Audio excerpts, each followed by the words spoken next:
Yo quiero empezar diciéndoles que la independencia eso no es una cosa sola, es una cosa que nace de un proceso y es muy importante contemplarla de esa manera para poder entenderla mejor en su magnitud. Eh, mm, ¿Cómo empezamos? Empezamos con que una monarquía en crisis era lo que existía en España. Al frente de la corona española estaba Carlos IV y María Luisa de Parma. Como secretario de Estado estuvo Godoy, rodeado de una nutrida clientela política, y se convirtió en el principal aliado de Bonaparte. Se desprestigió por la pérdida naval de Trafalgar y la alianza con los franceses. El hundimiento de los ingresos fiscales también le trajeron problemas tras la interrupción del comercio de América por los problemas que tenía con Inglaterra Napoleón. Además, la alta nobleza estaba resentida por haber sido apartada del poder que lo tenía, como ya les dije, Godoy.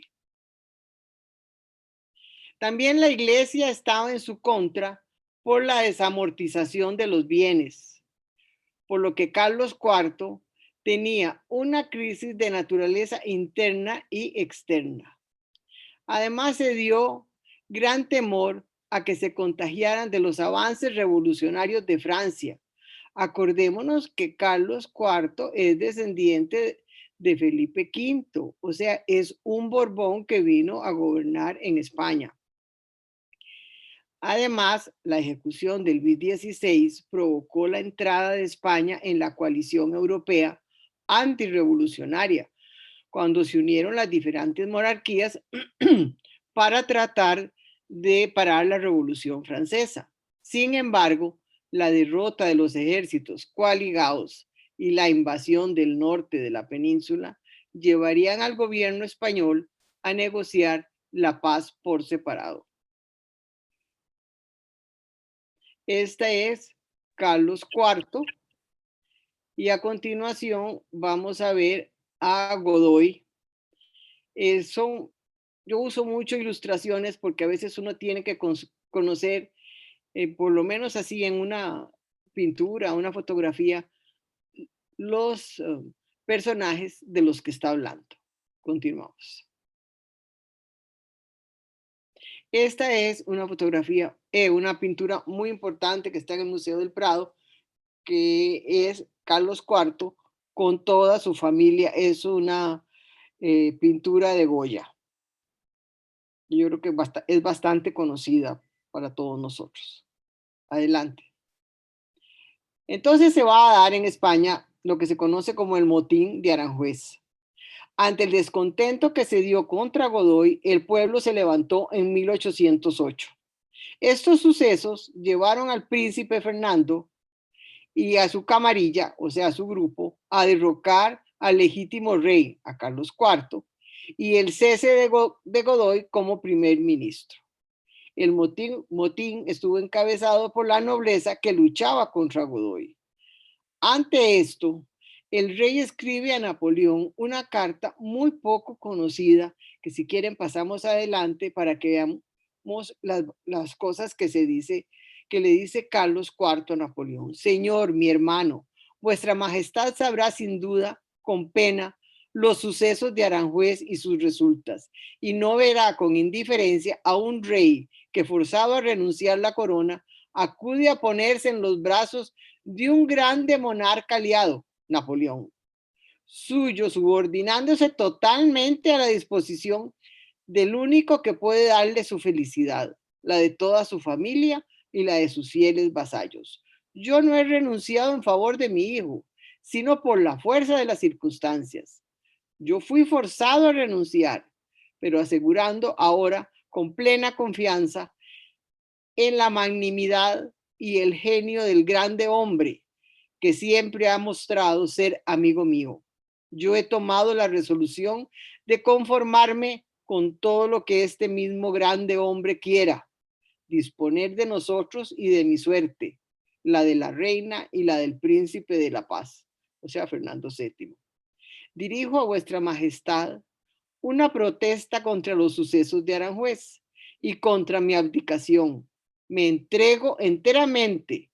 Confío en el corazón y amistad de vuestra majestad, con lo cual ruego a Dios que os conserve en su santa, digna guardia de vuestra majestad, su muy afecto hermano y amigo Carlos.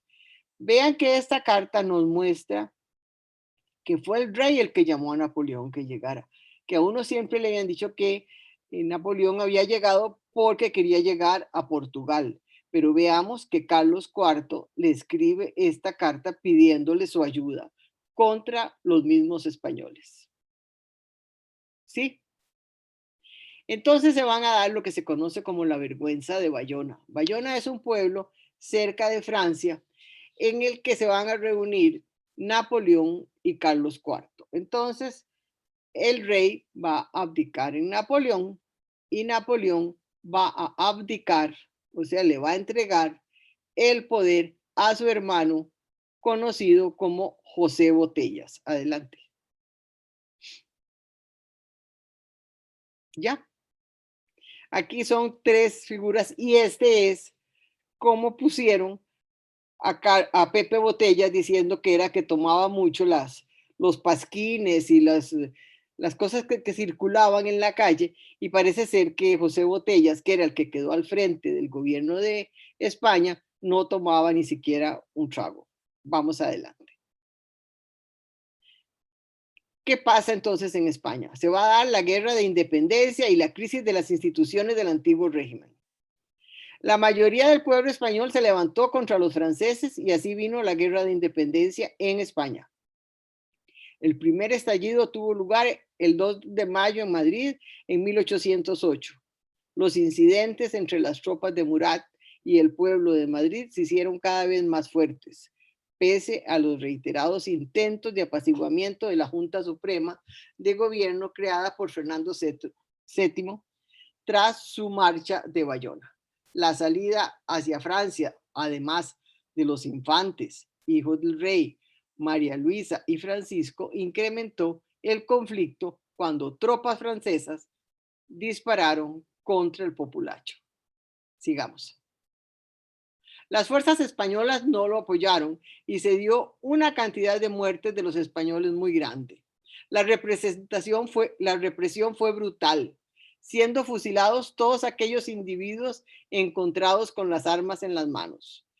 Se creó la Junta Suprema de Gobierno y el Consejo de Castilla, máximos responsables del gobierno de España. En ausencia del rey, mantuvieron la actitud contemporizadora hacia el ocupante, aunque trataron de mantener el orden. Por eso los levantamientos que siguieron desconocieron a estas juntas. El resultado fue la reasunción del poder por el pueblo. Reasunción. Se crearon entonces diversas juntas. Continuamos.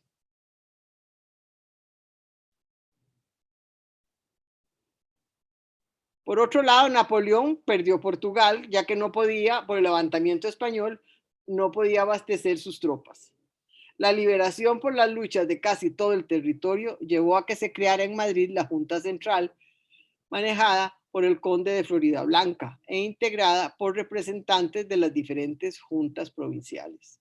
Nació así un representante del poder central, depositario de la autoridad soberana, que coordinara la actividad de las diferentes juntas y firmaría un tratado con Inglaterra que abría sus puertos y los americanos al comercio inglés. Los más reformistas veían la necesidad de crear reformas, sobre todo cuando en 1808 sus ejércitos fueron arrollados por la Gran Armada conducida por el propio Napoleón. Seguimos. Se desató una guerra de guerrillas en toda la zona ocupada por los franceses. La Junta trató de ayudarlos y dotarlos de lo necesario.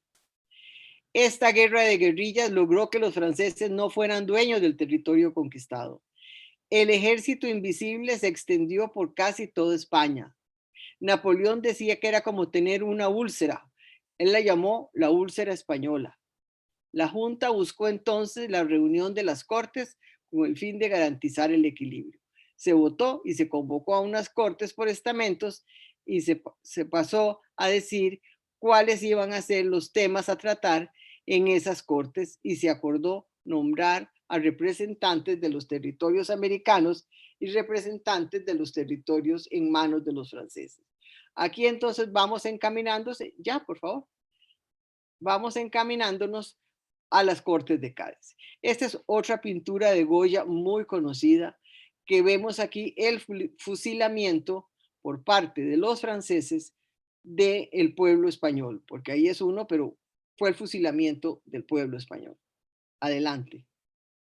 Esta constitución de 1812 o constitución de Cádiz trajo libertades a los súbditos de las que habían carecido, por ejemplo, el derecho de reunión que no se tenía en América, que se hicieron ayuntamientos constitucionales en los principales centros urbanos y cabildos en todas las principales villas.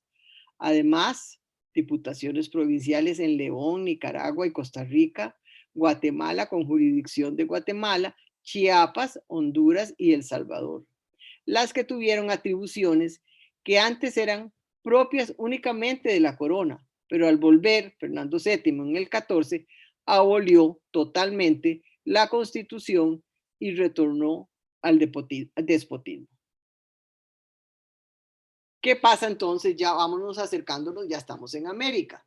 En 1820, Iturbide debía de pelear con las tropas emancipadoras de Guerrero, pero en lugar de eso firmaron el Plan de Iguala el 24 de febrero de 1821, conocido como el Plan de las Tres Garantías. Primero, reconocimiento de la independencia de México. Segundo, todos eran iguales. Y tercero, la religión católica era la religión oficial. Seguimos. ¿Qué pasa en Centroamérica? Los pasos de México interfirieron en Chiapas, que pertenecía a Centroamérica, que se declaró independiente de acuerdo al Plan de Iguala y se anexó a México.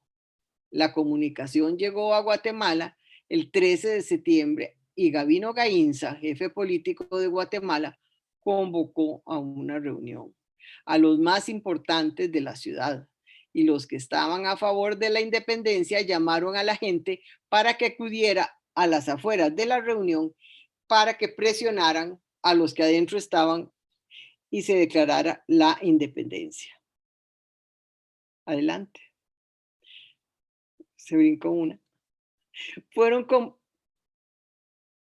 convocados los miembros de la iglesia, presidida por el arzobispo Ramón Casaus y Torres, y el deán del Cabildo Catedralicio. Los representantes de las órdenes de los agustinos, los dominicos, los belemitas, los franciscanos, los recoletos y los mercedarios, así como los curas de San Sebastián, la Candelaria, los Remedios y la Merced, asistieron, al igual que el director de la Universidad de San Carlos. O sea, las personas más representativas de la iglesia en la ciudad de Guatemala fueron las que estuvieron presentes representándola. Adelante. Esta es una pintura, pero ya de principios del siglo XX, en que se ve ahí la discusión con el acta de independencia.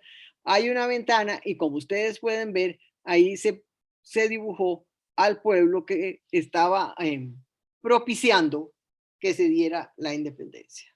Adelante. ¿Por qué hablamos de Guatemala? Porque Guatemala era la arquidiócesis del Reino de Guatemala.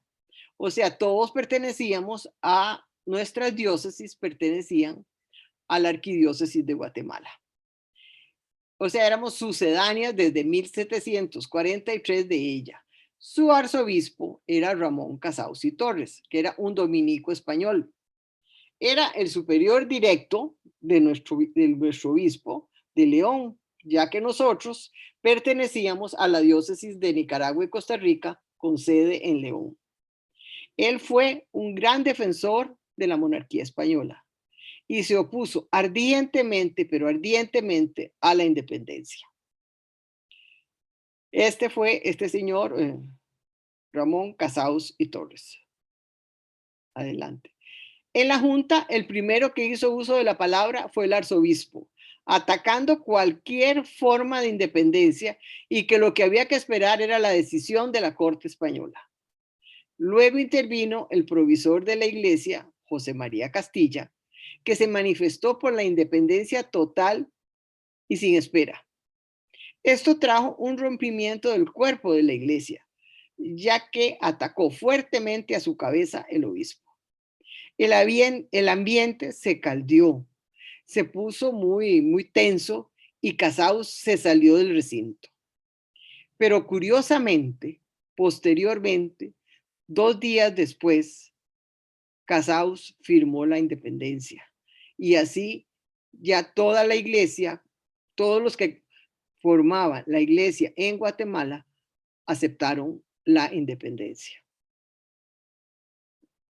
Un correo partió a las provincias con la noticia. El 21 de septiembre llegó a El Salvador. El ayuntamiento y una representación del pueblo acordaron la independencia. Se organizaron y crearon una junta de gobierno. El 28 de septiembre llegó a Honduras, Tegucigalpa, el acta de independencia como Guatemala lo había hecho. Comayagua pedía independencia, pero sujetos al gobierno que se instaurara en México. El 27 de septiembre Nicaragua la recibió por medio del jefe político.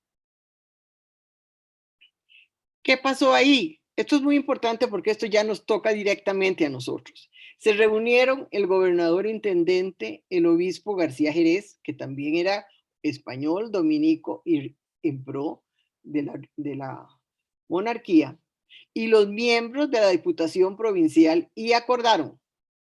Lo primero era atacar a Guatemala por los resquemores que habían contra sus autoridades y especialmente sus comerciantes, que eran los que manejaban el crédito y entonces causaban muchos problemas económicos en los diferentes lugares de Centroamérica. Y trataron estos señores en Nicaragua de que la independencia fuera más bien aparente que real. Y plantearon los hechos de acuerdo al plan de Iguala con el que los tres simpatizaban. Adelante. Por lo que declararon la absoluta y total independencia de Guatemala, que parece se ha erigido en soberana. La independencia del gobierno español hasta tanto se aclaren la famosa frase los nublados del día. Puede obrar esta provincia con arreglo a lo que exigen sus empeños religiosos y verdaderos intereses. ¿Qué pensaban ellos? Dar tiempo para que llegaran los ejércitos del rey para que pararan lo de la independencia. Vean qué ilusos. ¿Cómo iban a venir ejércitos desde España a parar la independencia que se estaba dando en toda América? Adelante. Costa Rica. Cuando llegó la comunicación de la independencia a Cartago, junto con el acta conocida de los nublados del día, el coronel Juan Manuel Cañas, como jefe político, convocó de urgencia a un cabildo abierto, al que fue invitada la iglesia, con sus miembros más importantes como el vicario foráneo Pedro de Alvarado. Se leyó primero el acta de Guatemala y luego el acuerdo de León. Cañas, por supuesto realista, en contra de la independencia, tomó la palabra proponiendo la adhesión a lo propuesto por su amigo García Jerez, mientras llegaban instrucciones de España. Adelante. Se votó y se aprobó lo propuesto por Cañas y decidieron que él fuera a San José de Heredia y Alajuela a comunicarles la nueva. Los dos primeros aprobaron lo mismo, pero Cartago se arrepintió en el camino por temor a Guatemala y acordaron solo acusar recibo de lo enviado por León. San José, aconsejados por Pedro de Alvarado, estaba en Guatemala, propuso que ante la carencia de gobierno, crear una junta provincial gubernativa. Esto es sumamente importante porque va a ser la base del camino de Costa Rica que va a seguir durante todo este tiempo. Adelante. ¿Por qué la base? porque Costa Rica se va a aprender a gobernar sola. Alajuela no estuvo de acuerdo, San José tampoco y Heredia sí estaba a favor de las propuestas de Cartago.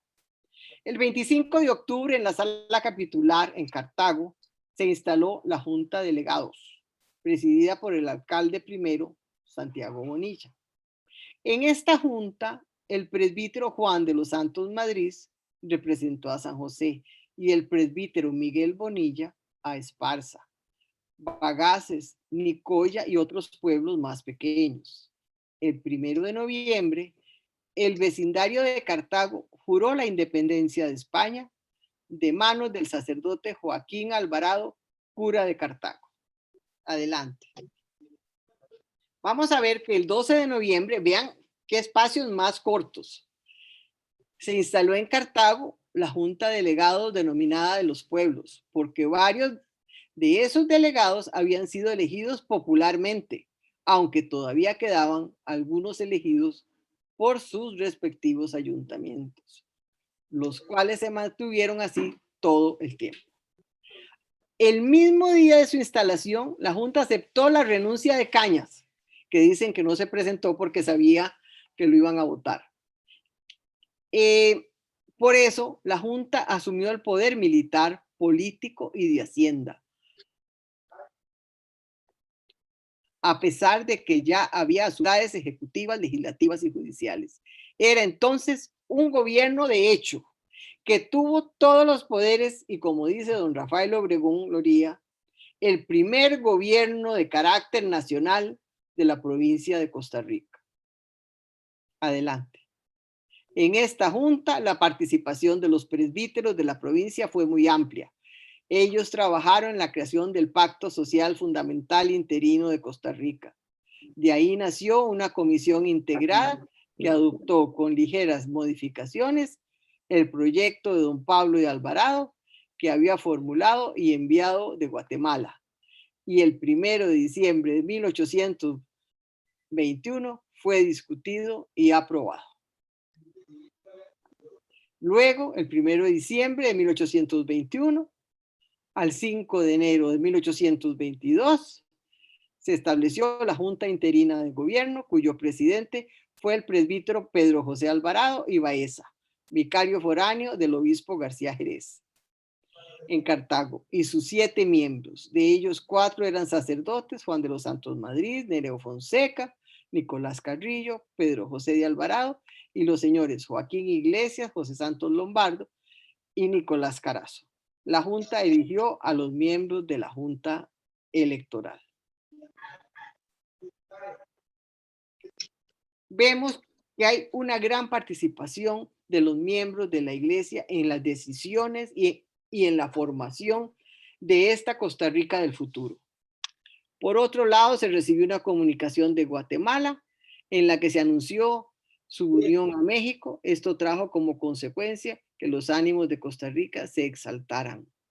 San José, que era antimonárquico, sostenía que no se jurara la adhesión al imperio mexicano. Heredia era totalmente imperialista y apoyó lo dispuesto por el gobierno de León, que, como ya se indicó anteriormente, quería la independencia de Guatemala y de España. Cartago, a pesar de que era la sede del vicario general y varios de los miembros del ayuntamiento eran imperialistas, había también un grupo de sacerdotes jefiados por Miguel Bonilla y algunos civiles que no querían seguir al imperio. En Alajuela había un fuerte partido imperialista, pero lo contrarrestaban los amigos de Gregorio José Ramírez, uno de los que había adoptado las ideas republicanas de Osejo. Ante esta gran división, la Junta no declaró que se pudiera jurar la independencia, pero decidió que se haría representar en el Congreso de México. En el primer congreso, en el febrero del 23, se celebró el primer congreso y después de varias deliberaciones se decidió que Costa Rica fuera libre. Se aprobó una nueva ley fundamental que se asemeja mucho al pacto. Como la posición de la mayoría del clero cartaginés no fue aceptada, tal fue su enfado que sus miembros recorrieron los pueblos propagando que el gobierno republicano era hereje y que acabaría con la religión católica, y haciendo pronósticos de guerras, calamidades y calamidades sin fin. De ese modo ayudaban eficazmente a los imperialistas, de quienes decían que tenían las puertas del cielo abierto. Así el cura José Joaquín de Alvarado, desde el púlpito, hacía propaganda a favor de Iturbide y del cura Fernando Echavarría. Y el cura Fernando Echavarría obligaba a retirarse del confesionario a los que portaban la divisa botón blanco con una flor roja. Ya. Heredia, según Luis Felipe González, en uno de sus trabajos, se encontraba bajo la influencia de los españoles, Pedro Antonio Solares y Mauricio Salino, y de 9 clérigos encabezados por el cura párroco Joaquín Carrillo, de quien Ricardo Fernández Guardia ha dicho que era muy fanático y de espíritu revoltoso. En el enfrentamiento entre los de San José, apoyados por los de Alajuela, en contra de los cartagos que defendían la unión al imperio de Iturbide, también hubo sacerdotes que participaron tratando de llevar la paz, como Félix de Jesús García, cura beneficiado, que certificó: el enfrentamiento bélico al final fue ganado por San José y trajo como consecuencia que Costa Rica se quedó sin gobierno. Entonces Gregorio José Ramírez, del bando ganador, asumió el poder como dictador, mientras se establecía un gobierno. Por eso convocó a la asamblea para el 15 de abril en la ciudad de San José, excluyendo 4 de los 7 diputados de Cartago, entre ellos a Osejo, lo que se consideró una injusticia, ya que él estuvo siempre a favor de la independencia. Como resultado, Cartago perdió la capitalidad, que fue trasladada a San José. Desde 1823 se juró el estatuto político que declaraba a San José como capital de la provincia.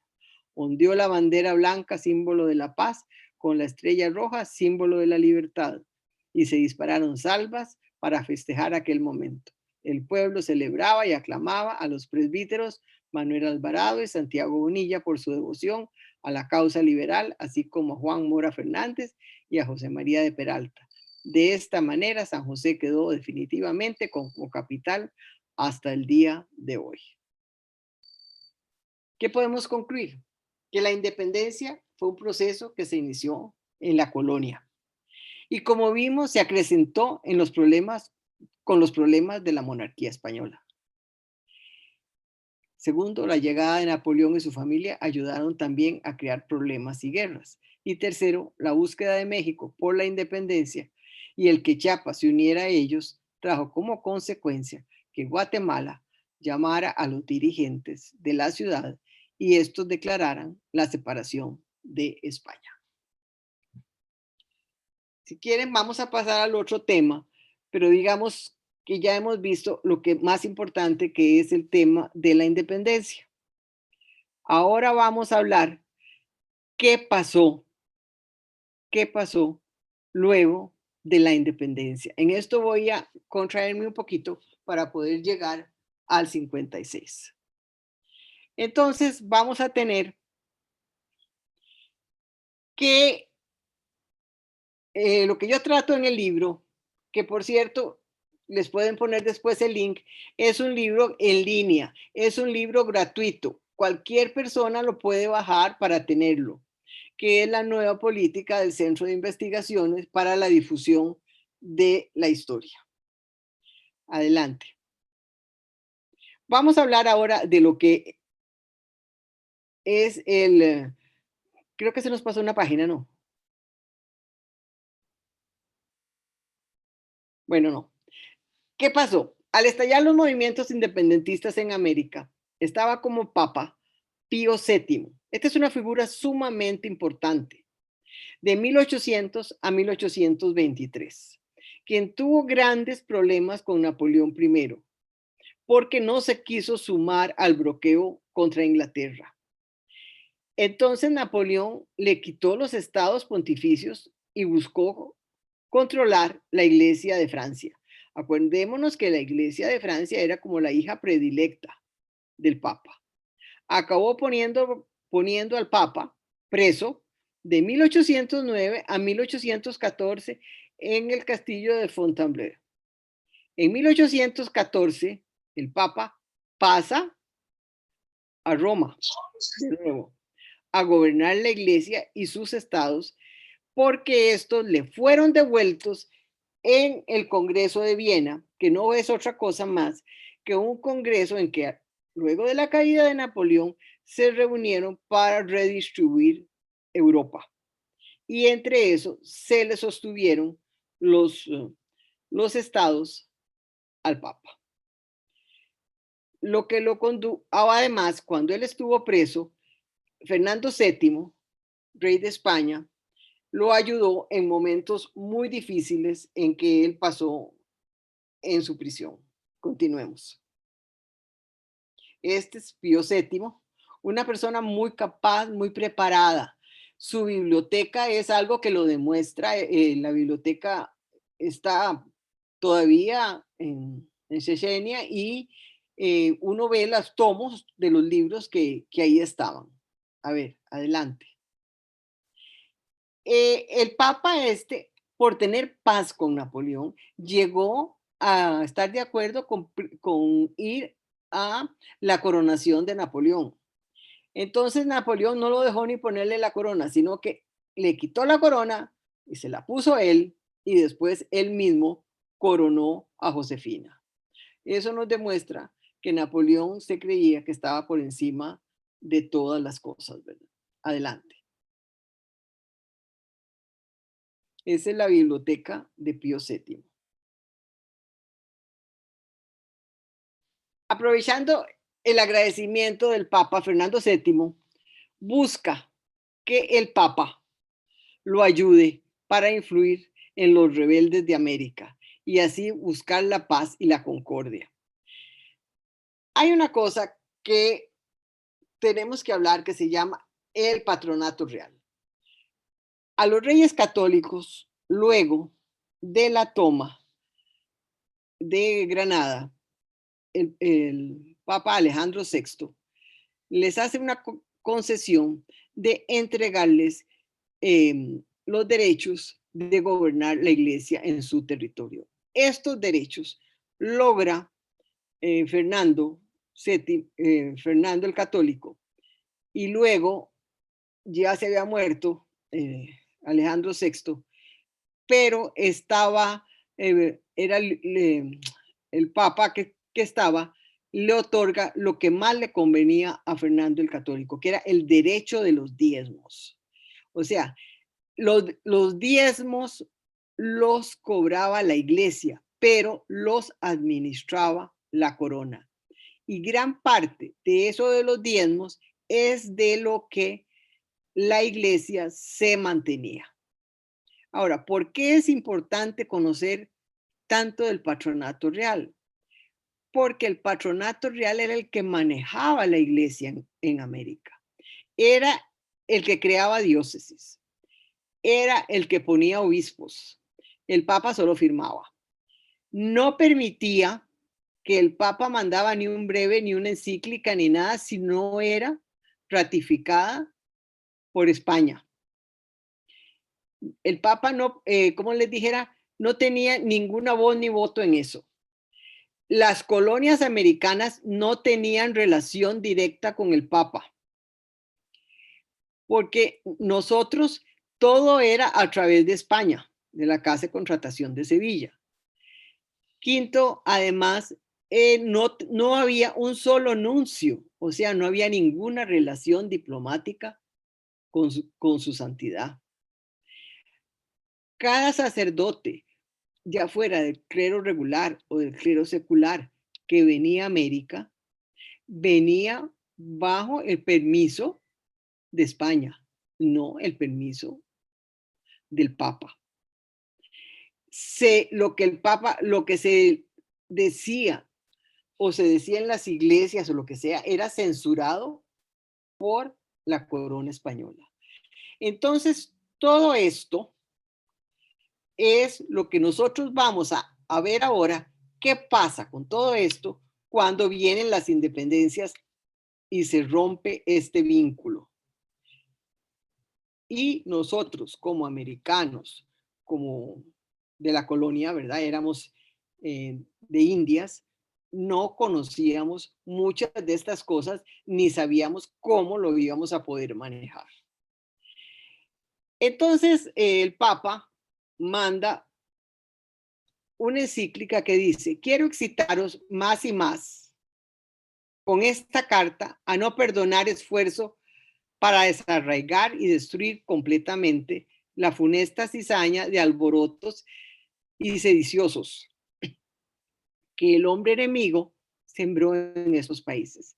Fácilmente lograréis tan santo objeto si cada uno de vosotros demuestra a sus ovejas con todo el celo que puede los terribles y gravísimos prejuicios de la religión si presenta las ilustres y singulares virtudes de nuestro carísimo Hijo en Jesucristo, Fernando vuestro Rey.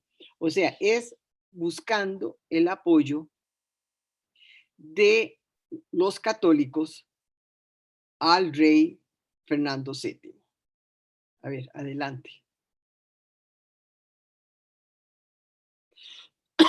Sí, podemos pasar.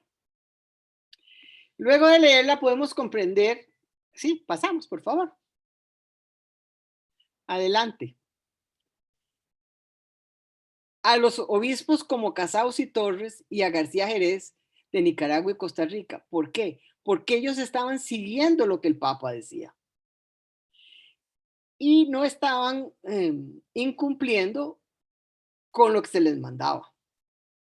¿Cuáles eran los problemas principales de América? Que no había un reconocimiento de las nuevas repúblicas y además no permitía a Fernando VII que se nombraran obispos.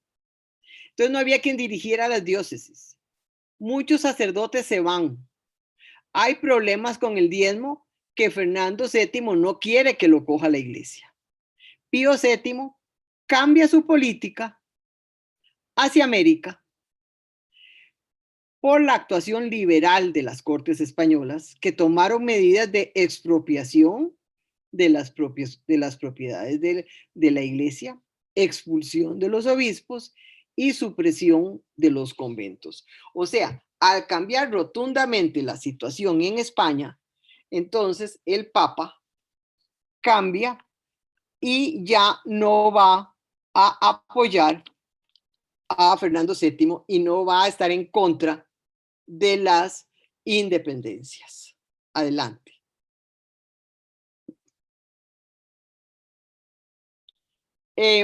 Además, Lazo de la Vega, que era obispo de Colombia, hace llegar al Papa la situación real en América.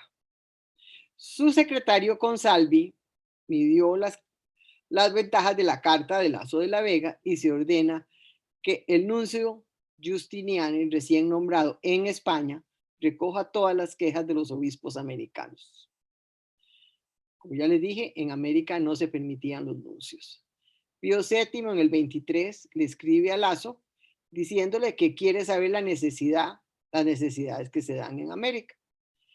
En eso muere Pío VII y es nombrado León XII, que a pesar de que buscó información, no estaba en conocimiento de lo que pasaba en América. Pasamos adelante. Entonces León XII es llevado a que mande una encíclica ordenada por Fernando VII, en la que dice que hay que echar abajo en dos platos todo lo que tiene que ver con las independencias, lo que fue un completo error. Pasemos para ir avanzando un poquito, porque si no, no vamos a tener tiempo. Lo que fue un completo error, porque ya las independencias estaban dadas y no se iban a echar para atrás porque el Papa dijera eso. O sea, fue una cosa totalmente desatinada, porque ya las independencias se habían dado y ya nos iban a echar para atrás. Entonces, esta es la situación, que se nos va a presentar. El Papa tiene que comprender que ya no puede echar para atrás y las independencias están dadas. Adelante.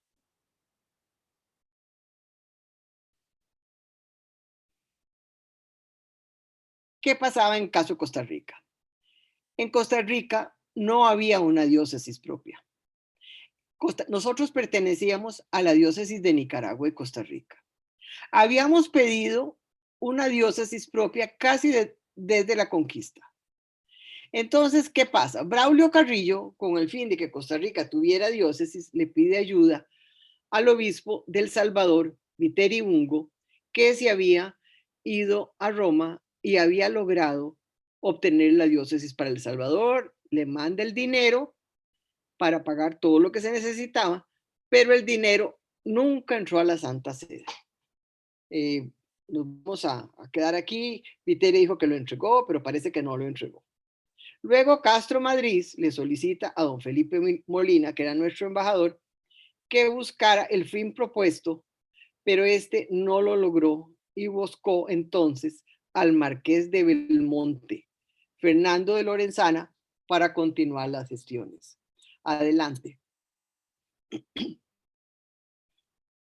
¿Por qué buscó a Fernando de Lorenzana?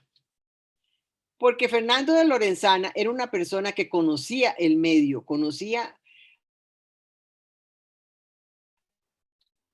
la Santa Sede, tiempo podía tener el ingreso a los lugares necesarios para lograr tener una diócesis para Costa Rica, porque nosotros seguíamos dependiendo y aún no es el diezmo que se cobraba aquí entraba a la diócesis de Nicaragua. Adelante. Este es Fernando de Lorenzana, que tuvo una participación sumamente importante en todo Centroamérica y en varios países más de América. Adelante.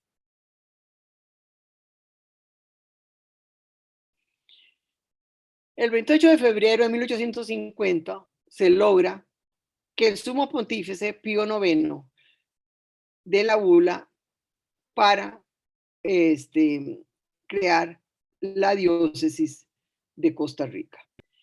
En Guatemala estaba como arzobispo Francisco García Peláez. Entonces, él nombra un delegado con el fin de lograr próximamente a un obispo. Pero en la bula no decía cómo se iba a mantener la diócesis, por lo que el arzobispo de Guatemala, García Peláez, lo aclara en un documento anexo. Adelante.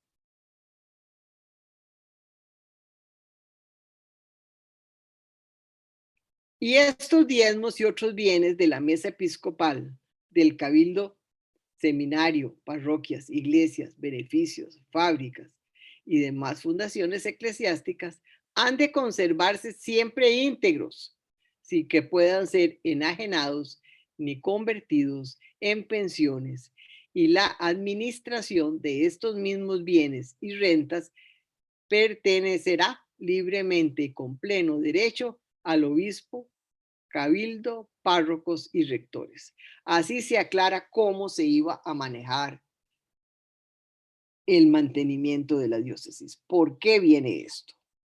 Porque como ya vimos con el patronato real, todo esto lo manejaba la corona. Entonces, cuando viene la independencia, los diferentes países de Centroamérica, y entre ellos, por supuesto, Costa Rica, ven cómo es que se van a mantener, si son ellos herederos del patronato real o no. ¿Cómo le van a pagar al obispo? ¿Cómo se va a tener que hacer un seminario? Porque cada diócesis tenía que tener un seminario para preparar sacerdotes. ¿Cómo lo iban a construir? ¿Cómo lo iban a pagar? ¿Cómo le iban a pagar a los curas? Entonces vemos que aquí se va a dar una cosa interna y externa, ¿verdad? Con lo que tiene que ver con el mantenimiento de la iglesia. Y que los gobiernos, muchos de ellos, les querían quitar a la iglesia los diezmos para que no tuvieran esa manera de mantenerse y les iban a entregar una parte un dinero para que se mantuviera. Pero esto en muchos casos no fue suficiente como lo fue en el caso de Costa Rica. Sigamos adelante.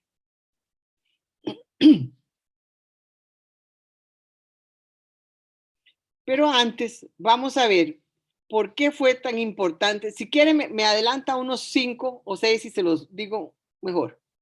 ¿Cómo fue? ¿Por qué fue tan importante el que, el que Fernando de Lorenzana lo buscara el señor Molina? Porque Lorenzana estaba completamente metido dentro del mundo de la Santa Sede. Tenía una magnífica amistad con Pío IX.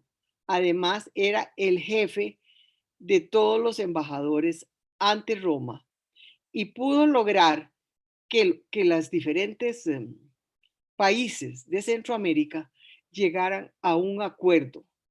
Ese acuerdo, esto es Fernando de Lorenzana, ese acuerdo para poder asegurar su mantenimiento, paremos aquí, lo va a lograr Fernando de Lorenzana gracias a su sistema de política que tuvo en, en, con la Santa Sede. Además, él se logró una serie de relaciones, como por ejemplo, hasta con la reina Victoria. Él tuvo relaciones con Leopoldo y Luisa de Bélgica. Además, conoció a los que iban para México. Entonces vemos que el hombre era realmente un diplomático, como diríamos hoy, un diplomático de carrera. Y eso lo llevó a que los diferentes países de Centroamérica llegaran a buscar por medio de él un concordato. ¿Qué es un concordato?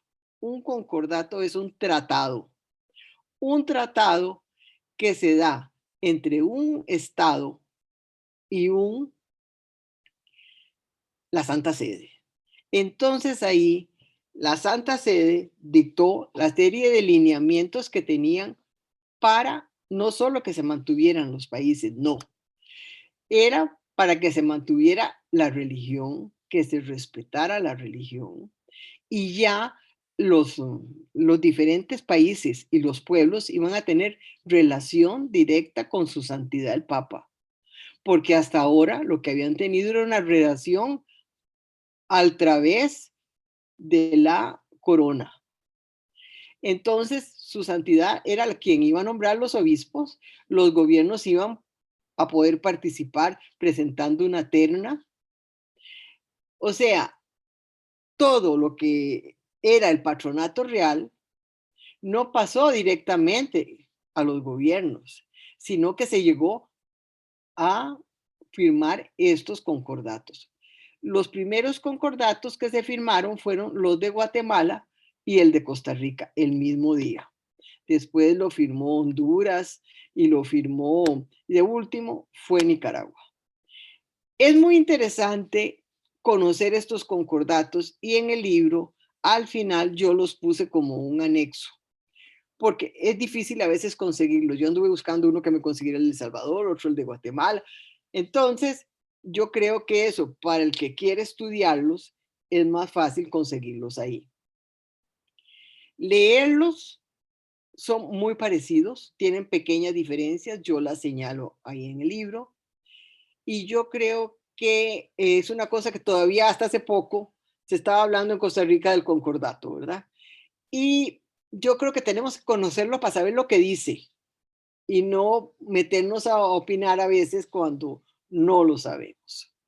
Entonces, yo lo que quería era darles una idea que al venir la independencia, se vino un cambio total en las relaciones y un cambio total en la economía de la iglesia también, al romperse el famoso patronato real. Entonces, si quieren, aquí terminamos lo del libro. Si querés, avance un poquito me quedan 9 minutos para hablarles del 56. Puede caminar, por favor. Más. Mucho más hasta que lleguemos a la guerra del 56. Es un paso muy grande. Más,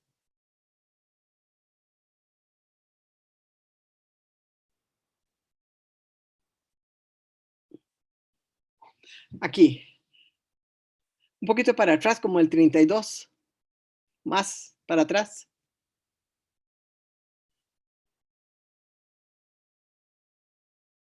más para atrás, como el 30, tal vez. Costa Rica, a ver. Bueno, ya vimos que Costa Rica buscó su diócesis propia, entonces se nombró a Anselmo Llorente y Lafuente, que era un costarricense que se había educado en Guatemala, estuvo en el mismo colegio que García Peláez, el arzobispo, y él lo nombró. Mora nunca lo quiso porque él quería que le nombraran a un conocido de él y pariente, creo, como obispo, pero así no fueron las cosas. Entonces, y por asuntos económicos se dieron serios enfrentamientos adelante entre eh, el presidente Mora y Anselmo Llorente y Lafuente. Ahora, vamos a encontrar que es muy importante, pásalo por favor, yo no sé, ahí hubo como un enredo,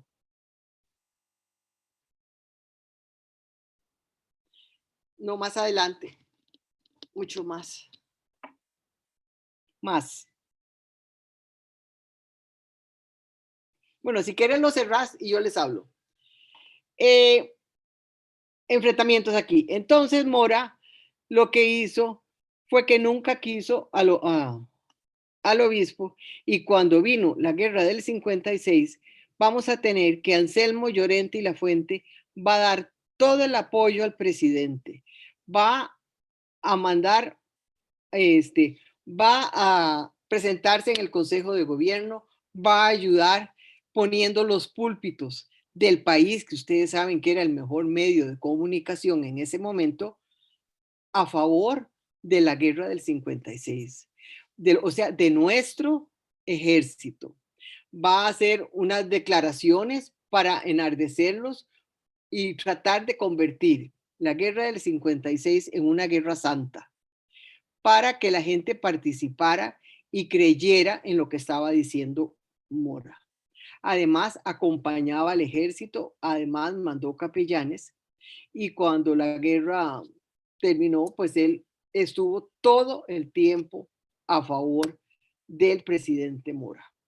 Esto es interesante para que ustedes vean que a pesar de las cosas que Mora le hizo a Anselmo Llorente y Lafuente, él prefirió al país y prefirió a la lucha contra William Walker. A pesar de todo esto, nosotros todos sabemos que después fue expulsado Anselmo Llorente y Lafuente de Costa Rica y pudo volver hasta que Mora cayó. Bueno, yo creo que la carrera ha sido grande, pero más o menos les he dado una idea. Sobre todo me interesaba de la independencia viéndola como yo considero que se debe de ver como un proceso.